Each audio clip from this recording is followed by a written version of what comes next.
আজকের এই ভিডিওতে আমি মূলত আপনি অল্প টাকা কোথায় বিনিয়োগ করবেন, অর্থাৎ আপনার কাছে 10,000, 20,000, 50,000 টাকা আছে, আপনি এই অল্প পরিমাণ টাকা কোথায় বিনিয়োগ করে বেশ ভালো পরিমাণের রিটার্ন নিয়ে আসতে পারবেন এই বিষয়ে বিস্তারিত আলোচনা করব। তবে এর পাশাপাশি আমি ইনভেস্টমেন্ট বা বিনিয়োগ সম্পর্কেও খুঁটিনাটি আলোচনা করব। বিনিয়োগ কাকে বলে, বিনিয়োগ কত প্রকার, এ নিয়ে আলোচনা করব। কারণ আপনার যদি ইনভেস্টমেন্ট বা বিনিয়োগ সম্পর্কে স্পষ্ট ধারণা না থাকে তাহলে আপনার টাকা অল্প হোক, 10,000, 20,000, 50,000 হোক, কিংবা আপনার লাখ লাখ টাকা হোক, আপনি কোনো মতেই সেখান থেকে ভালো পরিমাণে রিটার্ন জেনারেট করতে পারবেন না। তো চলুন ভিডিওতে আমরা বিস্তারিত দেখি যে বিনিয়োগ কাকে বলে এবং অল্প টাকা আপনি কোথায় বিনিয়োগ করতে পারেন। দেখুন, বিনিয়োগ বা ইনভেস্টমেন্ট মূলত দু ধরনের। এক নাম্বারে হলো মানি বেসড ইনভেস্টমেন্ট, আর 2 নাম্বারে হলো স্কিল বেসড ইনভেস্টমেন্ট। মানি বেসড ইনভেস্টমেন্ট অর্থাৎ টাকা নির্ভর বিনিয়োগ হলো এই জাতীয় বিনিয়োগ করতে হলে অবশ্যই আপনার কাছে টাকা, মূলধন বা পুঁজি থাকতে হবে। টাকা ছাড়া আপনি এই ধরনের বিনিয়োগে যেতে পারবেন না। দুই নাম্বারে যে বিনিয়োগ সেটা হলো স্কিল বেসড বিনিয়োগ, অর্থাৎ দক্ষতা নির্ভর বিনিয়োগ।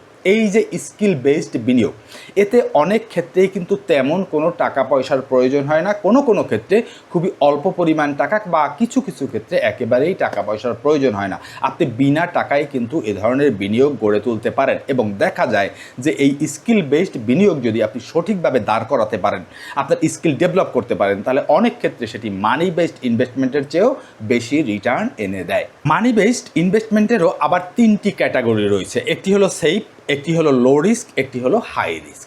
সেফ ইনভেস্টমেন্ট অর্থাৎ নিরাপদ বিনিয়োগ। নিরাপদ বিনিয়োগের মধ্যে রয়েছে আপনি ফিক্সড ডিপোজিট করতে পারেন ব্যাংকে, আপনি ডিপিএস করতে পারেন, আপনি সঞ্চয়পত্র কিনতে পারেন, আপনি ট্রেজারি বিল, বন্ড কিনতে পারেন। এগুলো মূলত নিরাপদ, কারণ এখানে আপনি যে টাকা বিনিয়োগ করবেন তার নিরাপত্তা মূলত বা গ্যারান্টি মূলত সরকার দিয়ে থাকে। তবে কথা হলো, এ ধরনের নিরাপদ বিনিয়োগ থেকে আপনি যে হারে রিটার্ন পাবেন সেটি দেখা যায় অধিকাংশ ক্ষেত্রেই ইনফ্লেশন বা মূল্যস্ফীতিকে বিট করতে পারে না, অর্থাৎ খুব বেশি রিটার্ন আপনি এখান থেকে পাবেন না। এরপরে 2 নাম্বার ক্যাটাগরিতে আসে লো রিস্ক, অর্থাৎ কম ঝুঁকিপূর্ণ। এ ধরনের বিনিয়োগে আপনার কিছুটা ঝুঁকি থাকলেও ঝুঁকির পরিমাণ বেশ কম। এর মধ্যে রয়েছে স্বর্ণ, এর মধ্যে রয়েছে জমি, এর মধ্যে রয়েছে রূপা, এর মধ্যে রয়েছে মিউচুয়াল ফান্ড। এগুলো মূলত প্রায় নিরাপদ বিনিয়োগ হিসাবেই দেখা হয়ে থাকে এবং এখান থেকে বেশ ভালো পরিমাণ রিটার্নও কিন্তু জেনারেট করা যায়, অর্থাৎ 12%-এর মতো বা 12%-এর উপরে এখান থেকে আপনি রিটার্ন জেনারেট করতে পারবেন এবং সেই যে রিটার্নটি আপনি পাবেন সেটি বেশ ভালোভাবেই কিন্তু আপনার ইনফ্লেশনকে বিট করতে পারে। এরপরে রয়েছে হাই রিস্ক ক্যাটাগরি, অর্থাৎ উচ্চ ঝুঁকিপূর্ণ বিনিয়োগ। এই হাই রিস্ক ক্যাটাগরির মধ্যে 1 নাম্বারে রয়েছে বিজনেস অর্থাৎ ব্যবসা, 2 নাম্বারে রয়েছে শেয়ার মার্কেট বা পুঁজি বাজার। দেখুন, যে কোনো ধরনের ব্যবসাই কিন্তু ঝুঁকিপূর্ণ, কারণ আপনি হয়তো দেখছেন অনেকে ব্যবসা করে সফল হয়েছে, কিন্তু আপনি এর ব্যাকগ্রাউন্ডে বা পিছনের যে গল্পটি বা পিছনের যে তথ্য সেটি কিন্তু আপনি জানেন না। সাধারণত দেখা যায় 100টি ব্যবসা শুরু হলে পরবর্তী 10 বছরে গিয়ে মাত্র 5টি ব্যবসা টিকে থাকে, অর্থাৎ এখানে আমরা বলতে পারি যে 95% ব্যবসা কিন্তু টিকতে পারে না বা সফল হয় না। সুতরাং ব্যবসায় সফলতার হার মাত্র 5%। সেদিক থেকে বলতে পারি এটি একটি হাই রিস্ক ইনস্ট্রুমেন্ট। তো এবং শেয়ার বাজারের কথায় আসি, শেয়ার বাজারও কিন্তু একই ধরনের, অর্থাৎ শেয়ার বাজারও কিন্তু ব্যবসার মতো একই রেশিওতে চলে। এখানেও 5% লোক সফল হতে পারে এবং এই ব্যবসা এবং শেয়ার বাজারে যাদের সবচেয়ে বেশি অভিজ্ঞতা রয়েছে, যারা সবচেয়ে বেশি ভালো বুঝতে পারে, কনসেপ্টটি যাদের কাছে ক্লিয়ার, তারাই কেবলমাত্র লাভবান হতে পারে। যাই হোক, এই 2টি ইনভেস্টমেন্টে অর্থাৎ বিজনেস এবং শেয়ার বাজার, এখানে হাই রিস্ক রয়েছে, একথা সত্য। তবে এখান থেকে আপনি যে রিটার্ন পাবেন সেই রিটার্নটিও কিন্তু সবচেয়ে বেশি রিটার্ন আপনি এখান থেকে নিয়ে আসতে পারবেন। দেখুন, আমি সেফ যে ইনভেস্টমেন্টটা বলেছি সেটাখান থেকে আপনি যে রিটার্ন পাবেন সেটি কিন্তু ইনফ্লেশনকেও বিট করতে পারবে না, আপনার সম্পদকেও তেমন বাড়াতে পারবে না। লো রিস্ক যেটা বলেছি সেটি ইনফ্লেশনকে বিট করতে পারবে, কিন্তু আপনার সম্পদকে দ্রুত বাড়াতে পারবে না।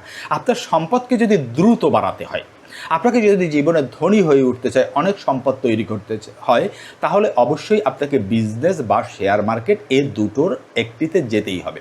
তো যাই হোক, এই যে আমি আলোচনা করলাম এতক্ষণ 3টি ক্যাটাগরি, এগুলো হলো মূলত মানি বেসড ইনভেস্টমেন্টের 3টি ক্যাটাগরি। আর এই বিষয়গুলোই বিস্তারিত আলোচনা করা হয়েছে আমার লেখা বই অল্প ইনকামে ধনী হওয়ার উপায়। আপনি আপনার অল্প ইনকামকে কিভাবে সঠিকভাবে ম্যানেজমেন্ট করে এবং ইউটিলাইজ করে ধনী হয়ে উঠবেন এই বিষয়ে বিস্তারিত বিস্তারিত আলোচনা করা হয়েছে এবং গাইডলাইন প্রদান করা হয়েছে আমার এই বইটিতে। আমার পরামর্শ হলো আপনি 2 কাপ কফি স্কিপ করে আমার এই বইটি পড়ে দেখতে পারেন, কারণ এই বইটির আপনার জীবন পরিবর্তন করে দেওয়ার ক্ষমতা রয়েছে। আশা করি বইটি পড়ে আপনি হতাশ হবেন না। এটি একটি ইবুক এবং পিডিএফ আকারে। বইটির দাম রাখা হয়েছে মাত্র 199 টাকা। যারা বইটি ক্রয় করতে আগ্রহী তারা দয়া করে আমার স্ক্রিনে দেওয়া নাম্বারে আমাকে হোয়াটসঅ্যাপে মেসেজ করতে পারেন। এবার আমরা কথা বলবো skill based investment. Skill based investment হলো কোনো একটি বিষয়ে আপনি আপনার দক্ষতা উন্নয়ন করে অল্প পরিমাণে টাকা খরচ করে আপনার দক্ষতাকে ডেভেলপ করে সেখানে বিনিয়োগ করা এবং সেখান থেকে রিটার্ন নিয়ে আসা। এ ধরনের বিনিয়োগে কিন্তু কোনো ধরনের ঝুঁকি বলতে গেলে আপনার নাই। এ ধরনের বিনিয়োগ কী হতে পারে? আপনি ভিডিও এডিটিং শিখে একজন ভিডিও এডিটর হতে পারেন, আপনি সোশ্যাল মিডিয়ায় কন্টেন্ট ক্রিয়েটর হতে পারেন, আপনি ইবুক লিখতে পারেন, আপনি এফিলিয়েট মার্কেটিং করতে পারেন, আপনি ডিজিটাল মার্কেটিং করতে পারেন, আপনি এআই শিখতে পারেন। এ ধরনের যে ইনভেস্টমেন্টগুলো রয়েছে এগুলো শিখতে হয়, নিজের উপর বিনিয়োগ করতে হয়, অর্থাৎ স্কিল ডেভেলপ করতে হয়। স্কিল ডেভেলপ করার প্রাথমিক পর্যায়ে আপনার তেমন কোনো ইনকাম থাকে না, কিন্তু 2-1 বছর যাবার সাথে সাথে আপনার যে ইনকাম সেটি ইনক্রিজ হতে থাকে, আপনার রিটার্ন যত দিন যাবে তত বাড়তে থাকে। এ ধরনের বিনিয়োগে তেমন কোনো ধরনের টাকার প্রয়োজন নেই, শুধুমাত্র আপনার ধৈর্য, অধ্যবসায় এইটি বিনিয়োগ করে ধীরে ধীরে বিষয়টি রপ্ত করে আপনি আপনার স্কিল ডেভেলপমেন্ট করে এখানে বিনিয়োগ করতে পারেন। সুতরাং আমরা একটা বিষয় ক্লিয়ার হলাম যে বিনিয়োগ মূলত 2 ধরনের, একটা হলো মানি বেসড ইনভেস্টমেন্ট, একটা হলো স্কিল বেসড ইনভেস্টমেন্ট। এবার আমি আসি যে আপনি আপনার অল্প টাকা অর্থাৎ 10, 20, 50 হাজার কিংবা 1 লাখ টাকা আপনার রয়েছে, এই টাকা আপনি কোথায় বিনিয়োগ করবেন? দেখুন, এই যে অল্প পরিমাণ টাকা, এই টাকাগুলো আপনি এতক্ষণ আমি যে মানি বেসড ইনভেস্টমেন্টগুলোর কথা আপনাদের সাথে আলোচনা করলাম, এগুলোতে যদি আপনি এই 10, 20, 50 হাজার টাকা কিংবা 1 লাখ টাকা বিনিয়োগ করেন, আপনি তেমন কোনো রিটার্ন কিন্তু পাবেন না। অধিকাংশ ক্ষেত্রেই দেখা যায় যে আপনার কিন্তু যে রিটার্ন পাবেন তা দিয়ে আপনার ইনফ্লেশন বিট হবে না। 1 লাখ টাকা, 50 হাজার টাকা আপনি কী বা রিটার্ন পাবেন? সুতরাং এর সবচেয়ে ভালো সমাধান হলো আপনি এই টাকাটি আপনার নিজের উপর বিনিয়োগ করুন। দেখুন, ওয়ারেন বাফেট একটি কথা বলেছে, পৃথিবীর সবচেয়ে শ্রেষ্ঠ বিনিয়োগ হলো নিজের উপর করা বিনিয়োগ।